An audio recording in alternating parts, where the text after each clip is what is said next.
ওনার ওনার কথাগুলি যাতে আমরা শুনি এবং ওনার কথা যে ওনার যে আদর্শ জিয়াউর রহমানের আদর্শ ওই আদর্শ যাতে আমরা পালন করতে পারি এই জন্য আমি সবসময় আল্লাহর কাছে প্রার্থনা করি উনি আবার আমাদের কাছে ফিরে আসুন। হ্যাঁ 100 বার ওনার সাথে দোয়া ছাড়া আর আমাদের আর কিছু করার নাই। এখন একমাত্র আমাদের সমস্ত বাংলাদেশের জনগণ বা বাইরে যারা আছে সবার কাছে আমি অনুরোধ সবাই ওনার জন্য একটু দোয়া করবেন উনি যেন সুস্থ হয়ে আমাদের কাছে ফিরে আসে।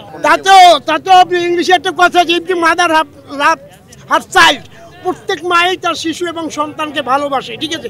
এই মুহূর্তে তারেক জিয়ার উচিত দেশে আইসা, ঠিক আছে, উনি ওনার মার সাথে দেখা করুক। দেখা করলে উনি যদি মরেও যায় তারপরে একটা শান্তি থাইকে যাচ্ছেন আমার ছেলেটা এবং তারেক জিয়ারও একটা শান্তি, খালেদা জিয়া আমাদের ম্যাডাম ওনারও একটা শান্তি যে আমি যদি মরেও যাই তারপর আমার ছেলেকে আমি দেখে মরছি। এটা আমরা সবাই কামনা করি।